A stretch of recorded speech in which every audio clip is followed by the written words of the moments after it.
Olá, galera, tudo bem? Bom, hoje a gente vai dar prosseguimento aí na matéria de histologia, tal, que até então a gente já tinha falado da diferenciação celular nas primeiras aulas, né, de citologia. Depois, nas últimas duas aulas, a gente falou da membrana plasmática, que é o componente ali mais exterior da célula, né? Ele que protege a célula, ele que mantém a forma da célula. Tudo aí é responsabilidade da membrana plasmática. E agora a gente vai dar mais um passo para entender sobre a célula, sobre o funcionamento dela e alguns outros componentes, tudo bem? Então é por isso que hoje a gente vai falar sobre o citoplasma. Então, o citoplasma,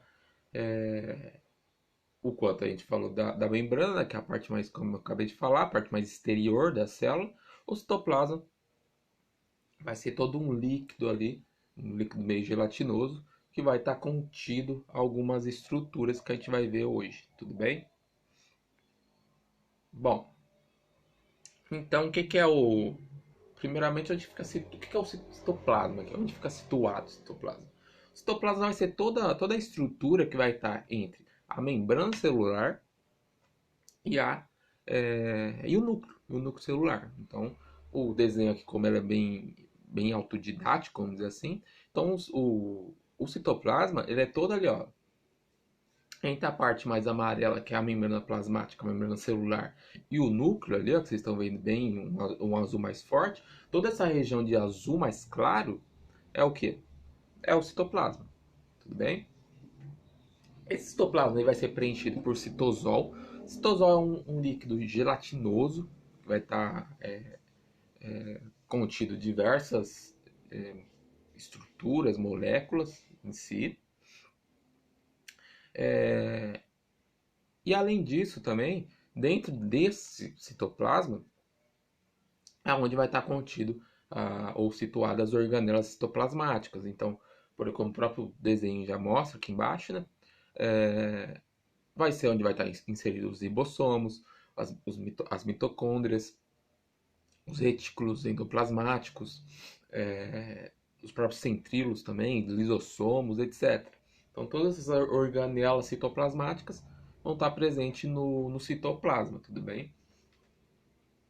Não pode desconfundir, tem muita gente que se confunde, etc. O citoplasma, ele não é o citosol, tudo bem? Então, quando se fala de citosol, ele não é o citoplasma. Por quê? O citosol, ele é o líquido gelatinoso que compõe o citoplasma, tudo bem? O citoplasma em si, ele vai ser toda a região entre a membrana e o núcleo que vai conter o citosol e as organelas. Tudo bem?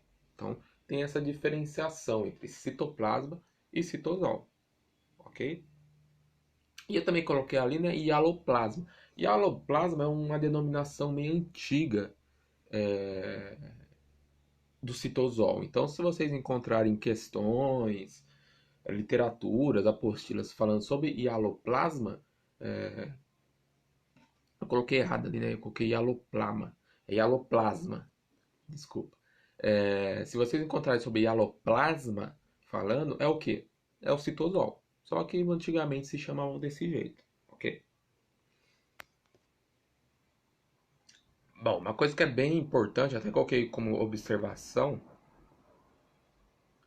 que ela é bem importante para esse ponto, é o que? É a variação entre a célula eucarionte e procarionte.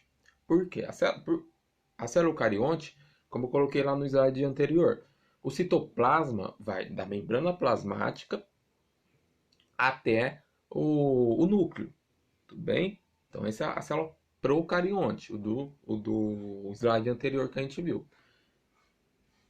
A célula procarionte, o que ela não tem mesmo? Núcleo. Ela não tem núcleo. Então, até onde vai o citoplasma? Simplesmente ele não tem uma delimitação propriamente dita. Então, o citoplasma na célula procarionte, ele simplesmente vai ser toda a região que vai ser, tirando a membrana, toda a região dentro da membrana plasmática da célula procarionte vai ser citoplasma. Compreenderam? Então, ó, eucarionte, da membrana, o citoplasma vai da membrana plasmática até o núcleo. Então, toda a região entre a membrana plasmática e o núcleo é o que? Citoplasma. Na procarionte, como não tem núcleo, então toda a região que a membrana plasmática está circundada, toda a região dentro da membrana plasmática é citoplasma. Tudo bem? Os componentes ali que a gente viu lá na aula de tipos celulares vão estar inseridos no citoplasma. Então ali o DNA, os ribossomos, o plasmídio, lembra dos plasmídios? Todos esses componentes vão estar onde? Dentro do citoplasma. Ok? Então essa é a diferença de citoplasma entre a célula eucarionte e a célula procarionte. Ok?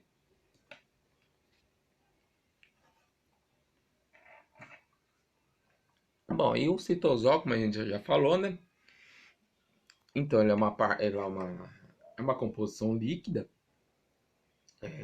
uma composição líquida que compõe ali o citoplasma. Como eu coloquei ali, pode ser chamado também de matriz citoplasmática, mas é muito pouco usado esse nome. O mais usado mesmo é o citosol, no caso. Como eu já tinha falado, ele tem uma forma gelatinosa, então ele não é um líquido propriamente dito. Então ele é bem gelatinoso, como eu coloquei ali, vocês podem encontrar esse nome também, coloidal.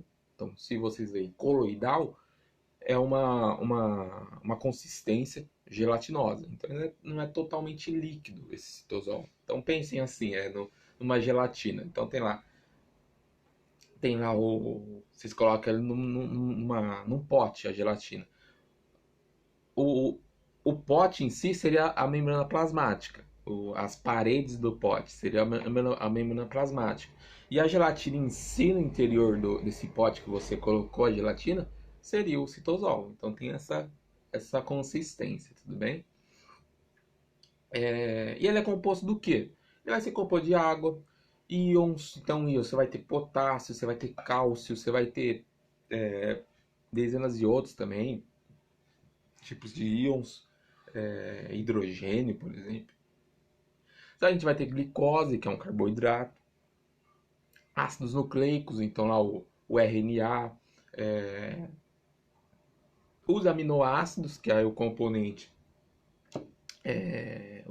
primário das proteínas. Lembra que as proteínas uma proteína são vários aminoácidos, são onde é a estrutura dela. Proteínas propriamente dissolvidas, então a gente vai ver algumas, por exemplo, mais a seguir, que são dissolvidas nesse citosol.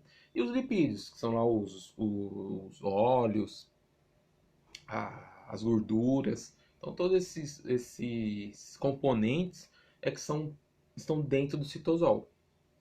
Para que tem esses componentes no citosol? Por uma questão metabólica.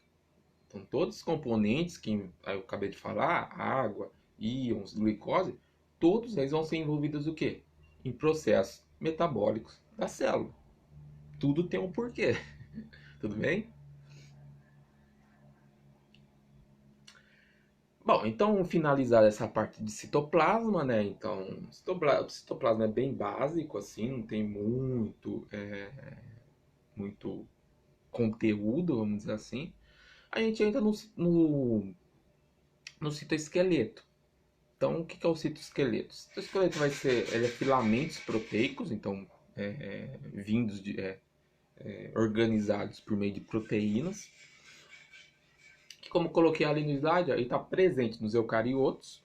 Então, todos os eucariotos vai estar presente o citoesqueleto. Alguns, logicamente, você vai ter uma proporção maior de citoesqueleto, outros você vai ter menores, etc. Mas todos os procariotos estão presentes.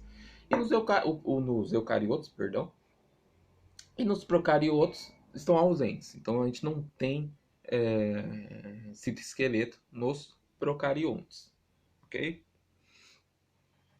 E a gente, basicamente, esse citoesqueleto, a gente vai ter três tipos de filamentos, vamos colocar assim, que se forma essa rede de citoesqueleto. Quem que são eles? Microtúbulos, filamentos intermediários e microfilamentos. Então, esses três tipos de filamentos são o quê? São partes do citoesqueleto. Tudo bem? E como o próprio nome já diz, o que é um o que é um esqueleto em si? O nosso esqueleto, o que ele serve? Ele serve para a sustentação, ele serve para a forma, então é muito importante, forma, sustentação. Basicamente, o objetivo do citoesqueleto é o mesmo processo. Então você vai ter o citoesqueleto, vai dar forma também, vai dar sustentação à célula. Então todos esses processos são aí as funções do citoesqueleto, tudo bem? Vai ter alguns outros também, a gente vai ver a seguir. Não é só esses dois. Esses dois são praticamente os três fazem sustentação e forma da célula. Aí vai ter algumas funções mais específicas de cada um que eu vou mostrar para vocês, ok? Como eu disse, só recapitulando então, manutenção a célula, então as três fazem manutenção da célula. Então, você ter esse formato da célula, não você não está em colapso a célula é um das funções do citoesqueleto. O suporte mecânico, então também essa movimentação da célula, alguns movimentos que as células fazem é oriundos do citoesqueleto. A manipulação da membrana. A gente viu, por exemplo, eu vou mostrar para vocês, lá dos processos de fagocitose, endocitose, lembram lá que eu falei para vocês? Todos esses papéis também estão relacionados a quê? Ao citoesqueleto. Então, uma das funções também do citoesqueleto é esses processos, essa manipulação da membrana. Lembra lá que a membrana às vezes abria para fagocitar, para pinocitar produtos, substâncias? Esse movimento que a membrana plasmática faz também é uma das funções do citoesqueleto, ok? O movimento da célula, então, o movimento que a gente chama de movimento ameboide.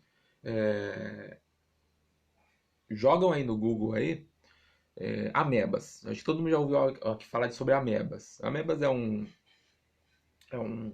tipo, um ser vivo aí, vamos dizer assim, da classe dos protistas. Vocês vão ver, provavelmente não, certeza, com a carina, que são os protistas, e a ameba está inserido neles, ou protozoários, como é chamado hoje em dia.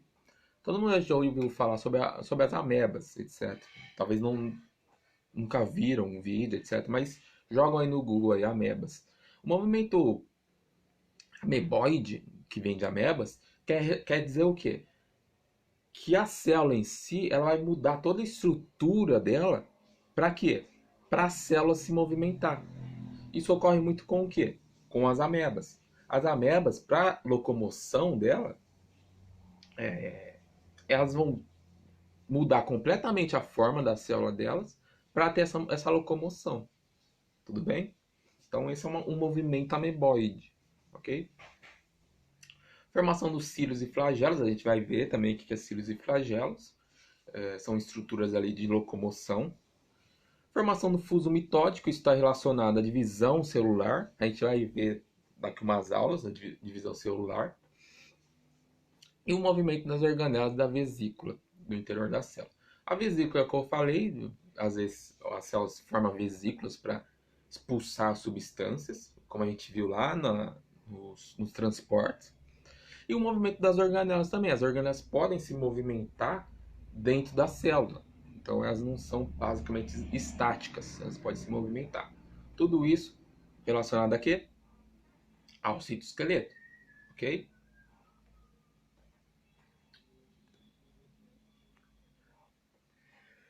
Bom, o primeiro que a gente vai falar, os microfilamentos. Então, Lembra lá, são três: microfilamentos, microtúbulos e filamentos intermediários.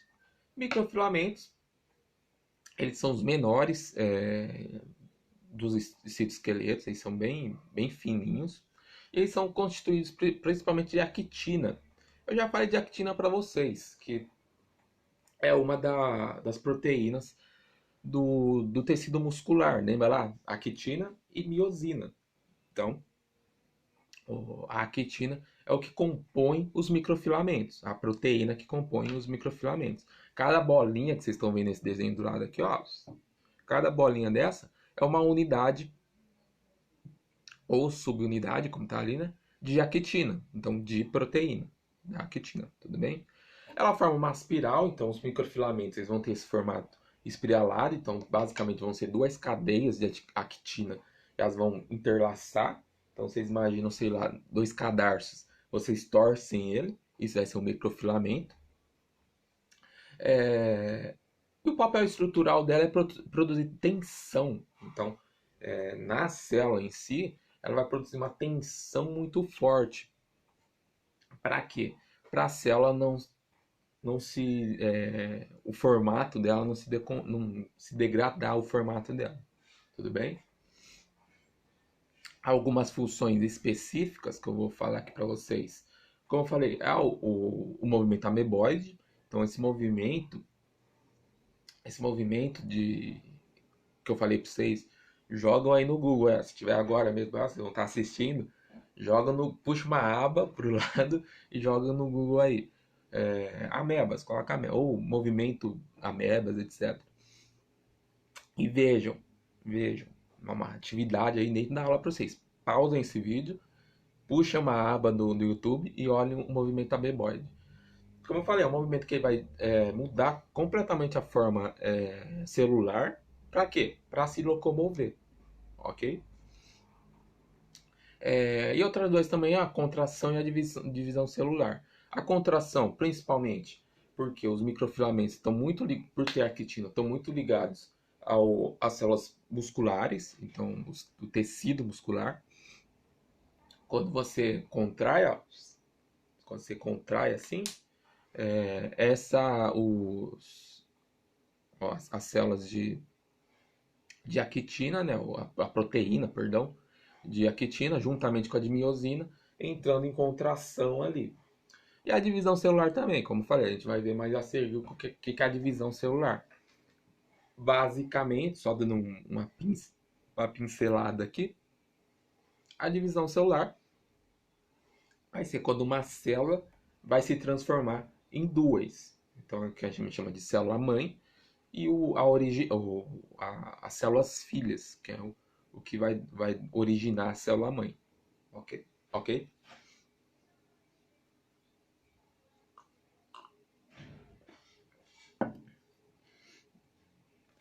E é interessante também falar, deixa eu puxar aqui. É interessante falar também que os microfilamentos eles estão dispersos ali na célula em si, só que ele vai ter duas regiões. A gente vai ter a região de ectoplasma e a região de citoplasma. A região de citoplasma, de ectoplasma, perdão, ele vai ser localizado mais na periferia, então tá até marcado ali no desenho logo acima aqui, ó. O ectoplasma ele vai estar mais na periferia, ou seja, mais próxima da membrana plasmática da célula. E ele é mais viscoso, ou seja, ele é mais endurecido, essa parte do citoplasma. Nessa parte do citoplasma, a gente vai ter uma grande quantidade de microfilamentos e, principalmente, muito juntos um dos outros. Então, essa disposição dos microfilamentos, então, um bem próximo do outro, é o que vai dar essa maior rigidez para essa região mais na periferia da célula. Tudo bem? Já o endoplasma, que ele é uma região do citoplasma mais ao centro da célula, ele vai ter uma consistência mais fluida, ou seja, vai ser uma consistência mais maleável, vamos dizer assim, do citoplasma. Então, vocês imaginam lembra lá que eu falei do citoplasma, ele tem uma consistência mais gelatinosa. Então, no ectoplasma, que está mais na periferia, essa gelatina está mais dura. E no centro do citoplasma, que é o endoplasma, essa consistência está mais maleável, está mais mole, ok? Basicamente é isso. E por quê? Se na periferia é mais rígido, porque os microfilamentos estão mais juntos, no endoplasma é mais fluida, mais mole, por quê? Porque os microfilamentos estão mais separados uns dos outros. Então você pensa uma rede de microfilamentos. No meio do citoplasma está mais separada essa rede, os fios dessa rede. Na periferia, esses fios dessa rede está tudo junto. Então tem uma rigidez mais forte, ok? Isso é extremamente importante para os pseudópodes. Lembra dos pseudópodes, que era o processo, por exemplo, de transporte onde a membrana englobava uma substância dela, ela mudava a conformação, englobava essa substância, puxava para dentro da célula e ali fazia uma vesícula. Lembra desse processo lá em transporte em massa? Essa mudança nos pseudópodes, essa mudança na forma da membrana, é principalmente por causa dos microfilamentos. Então, é de extremamente importância esse processo dos microfilamentos. Ou seja, quando se formam esses pseudópodes, então, ou seja, muda a conformação da membrana plasmática, essa região periférica que era mais rígida, ela fica mais maleável. Então ela muda a conformação estrutural da região. Ok?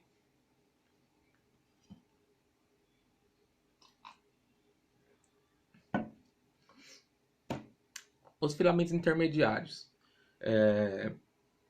Os filamentos intermediários eles vão ser compostos por muitas proteínas. Então, diferentemente do, dos microfilamentos, que é a actina, só respectivamente a actina, os filamentos intermediários vai ter muitas proteínas, então vai ter mais de 50 tipos de proteínas. A principal dela é a queratina e a desmina, mas principalmente a queratina. A queratina é a principal proteína aí composta nos filamentos intermediários, ok? A principal função estrutural dela é suportar a tensão, então é uma é um tipo aí de citoesqueleto que suporta muita tensão, não se dobra, não tem outro interferência muito forte, não pode ter, então ela suporta tensão muito, muito grande. Deixa eu puxar aqui. E algumas funções específicas do filamento intermediário, por exemplo, são a ancoragem de diversas organelas. Então, elas que vão segurar as organelas onde elas estão, em determinados momentos. Então, elas que vão situar as organelas. Então, por exemplo, as mitocôndrias. Vai ser, por exemplo, os filamentos intermediários que vão conseguir uma ancoragem dessa mitocôndria. Então, não vai deixar essa mitocôndria se movimentar muito, ok? Ele também vai ser responsável pela formação de lâmina nuclear, que vai ser uma das membranas que envolvem o, o, o núcleo em si. E além disso, também vai ancorar os cromossomos. Os cromossomos a gente vai ver lá em divisão celular. Eles são extremamente importantes, eles estão inseridos ali o DNA dos seres vivos. E no processo de divisão celular, vai ser os filamentos intermediários que vão ancorar os cromossomos nessa divisão. Então, nas respectivas células, ok? Não são todos os seres vivos que vão ter os filamentos, alguns não têm. Então, diferentemente dos microfilamentos e dos microtúbulos, os filamentos intermediários não são todos os seres que vão ter, ok?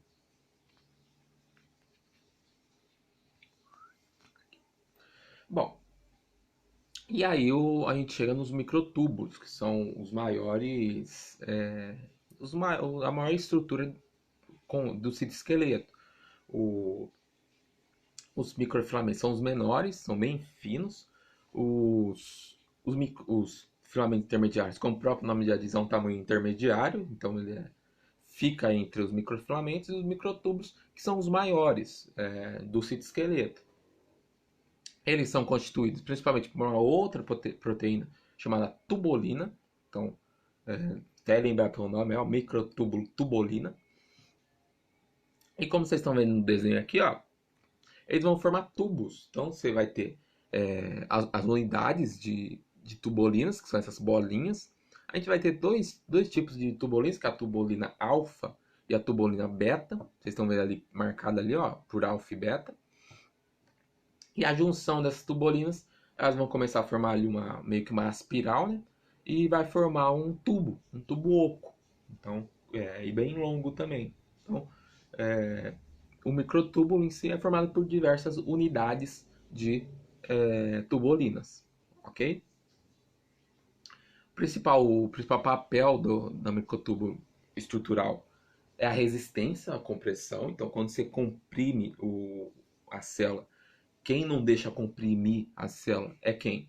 É o microtúbulo. Então, era o papel estrutural mais importante dela. O papel mais importante dela. E as funções específicas, né? Então, ela, por exemplo, ela tem uma grande função, mas as mais importantes funções dela é o fuso mitótico. O que vai ser o fuso mitótico? Basicamente, meio por cima, lembrando sempre, eu vou falar para vocês isso em divisão celular. Mas o fuso mitótico vai ser uma estrutura onde ali na divisão celular você vai ter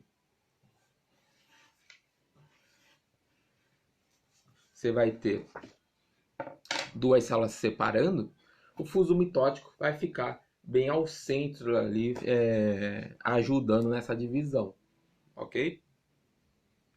Formação de cílios e flagelos. Então lá, eu coloquei na função geral, né?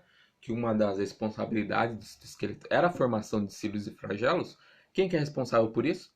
O microtúbulo. Então, cílios e flagelos, especificamente, fabricados, vamos colocar assim, pelos microtúbulos.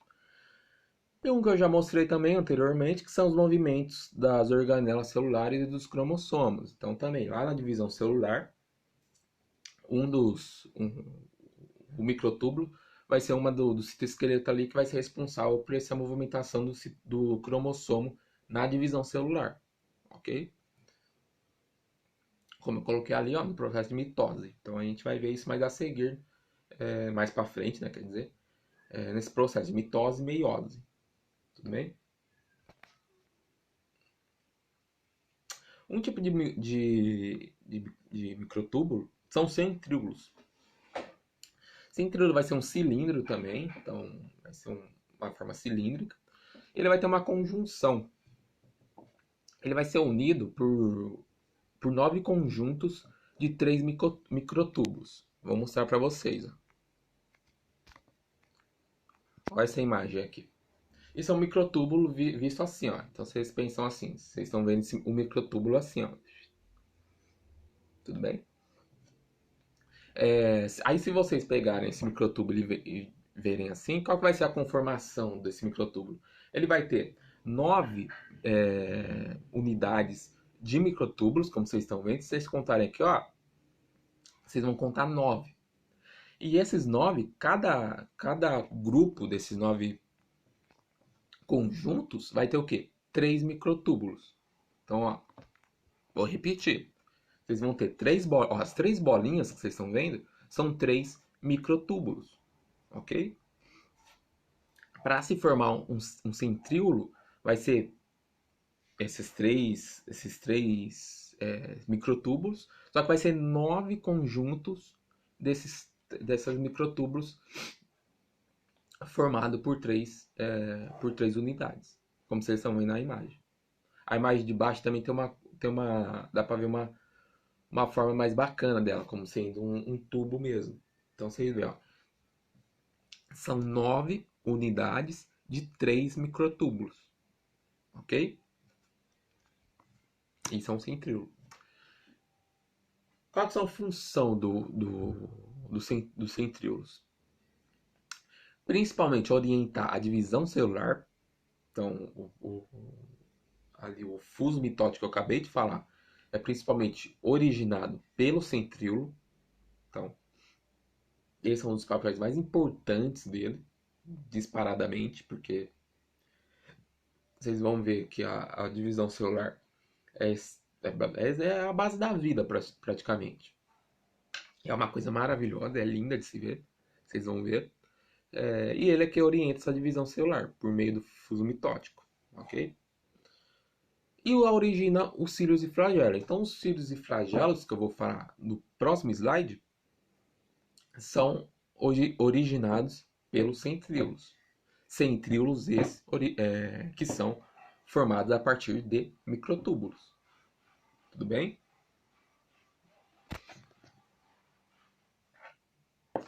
Cílios e flagelos. Qual é a principal função dos cílios e flagelos? Motilidade, não é mobilidade. É motilidade. O que é isso? Movimentação. Então, a principal função de um cílio e flagelo é a movimentação. Tudo bem? Os cílios. Então a gente tem duas imagens aqui, né? A gente tem uma imagem de duas protistas. A gente tem a imagem de dois protistas. Um é um flagelado, o outro é um ciliado. Então, quais são as características da diferença dos cílios e flagelos? Os cílios e flagelos são menores, então eles são bem pequenininhos, como vocês estão vendo no desenho. E eles têm quase sempre, não, sempre, eles estão sempre em maiores quantidades na célula. Tudo bem? Então, sempre que vocês verem cílios, vocês vão ver uma grande quantidade, como vocês estão vendo aqui. Esse ciliado ele é todo contornado por cílios. Tem dezenas de milhares de cílios. Tudo bem? Ah, Vitor, tem cílios em células animais? Tem. As células, por exemplo, do trato respiratório, eles têm cílios. Ele é ciliado. Para que ele é ciliado? Para que, geralmente, agentes estranhos fiquem parados nesses cílios. Quais agentes estranhos? Poeira, alguns tipos de bactérias, todas elas vão ficar nesses cílios das células respiratórias. Essas células respiratórias, elas fabricam um muco. Então, o muco que a gente tem aqui no nariz, ela é fabricada pelas células respiratórias. Então, um dos principais papéis são esses. Tudo bem? Já os flagelos, a característica deles, eles são longos. Então, como vocês estão vendo no desenho, são bem longos. E geralmente eles estão em pequenas quantidades. Então você vai encontrar ou um ou no máximo dois. É muito difícil ter mais de dois flagelos numa mesma célula, no mesmo ser vivo. Como eu mostrei, esse aqui é um protista, é um protozoário, que é um tipo de ser vivo. Mas também vocês podem encontrar um flagelo numa célula humana. Eu já falei dela para vocês. Qual que é? O espermatozoide. Então, o espermatozoide lá. Aqui meu desenho bem ruim aqui. Aqui. Meu desenho bem ruim do espermatozoide. O espermatozoide é aquela cauda que ele tem. É o que? É um flagelo. É um flagelo. Como eu falei, serve principalmente para motilidade, então para movimentação. Essa movimentação ela é oriunda, então ela é feita a partir do que? De uma proteína. Então, é uma proteína que dá o papel desses cílios e flagelos se movimentarem e para isso ter a locomoção. Tudo bem? Bom, um resumão então aqui, né, do que a gente falou hoje. Principalmente dessa parte do citoesqueleto. Então a gente falou sobre os microfilamentos, que são as estruturas mais finas. Os filamentos intermediários, que são, o próprio nome já diz, um intermédio ali de tamanho. E por último, os microtúbulos, que são os maiores, formam tubos ocos. Então, a principal célula do microtúbulo é a tubolina, enquanto os microfilamentos é a quitina e os filamentos intermediários vão ter dezenas de proteínas. Claro, como eu falei, está mais marcada pela queratina, mas vai ter dezenas de proteínas constituídas, tudo bem? E aqui um desenho bem bacana mesmo, que mostra meio a conformação dessas estruturas. Então vamos começar por aqui, ó, que é basicamente onde que elas ficam. Deixa eu mudar aqui. Então, por exemplo, a gente fala dos microfilamentos. Lembra dos microfilamentos que eu falei que ficavam mais... tem uma conformidade mais na periferia da célula, como está mostrando no desenho. Ó. Então, você tem uma maior quantidade de microfilamentos aonde? Na periferia da célula. É o que dá, que lembra lá? Ectoplasma e endoplasma. O ectoplasma, que é a região mais periférica, tem ela é mais rígida, o citosol, o citoplasma. Enquanto a parte mais interior, o endoplasma é mais maleável. Então, tudo isso por quê? Por causa da quantidade, da conformidade de microfilamentos. Ok? E o resto ali, ó, você tem os filamentos intermediários, vai estar por todo a célula. E os microtúbulos também vai estar bastante presente ali. Mas principalmente mais localizado, como vocês estão vendo, mais localizado, mais próximo do núcleo, para quê? Para quê? Fazer a divisão celular. Aqueles processos que eu falei meio por cima, mas quando a gente falar de divisão celular, eu vou falar bastante para vocês, ok? E essa imagem mais 3D aqui, né? Que é basicamente a mesma coisa também, ó. Então, se a gente tem os microfilamentos mais próximos ali, mais próximos da membrana ali, ó, da membrana plasmática, os microfilamentos, né, os filamentos intermediários, por todo por todo a célula, os citoplasmas mais espaçados, enquanto o microtúbulo, que é esse tubinho que vocês estão vendo aí, ó, também está presente em quase toda a célula. Então, bem característico desse desenho do lado aqui, né? Esse desenho aqui. Mostra bem a conformação desses três tipos do citoesqueleto, ok? Bom, então só para finalizar, um resumão, já deu um resuminho, mas vou dar um resumão. Para que serve então o citoesqueleto? Para dar esse suporte, para dar uma certa, entre aspas, disciplina para as organelas não ficar muito espaçadas completamente, não ficar jogadas em qualquer lugar no citoplasma. O citoesqueleto vai dar essa estrutura para organizar as organelas dentro da célula. Tudo bem? Então essa é a principal função do citoesqueleto. Ok? Bom, por hoje era só isso. Qualquer questão, qualquer pergunta, me chame lá no Face, no Face, né? No grupo. E é isso. Um abraço, se cuidem.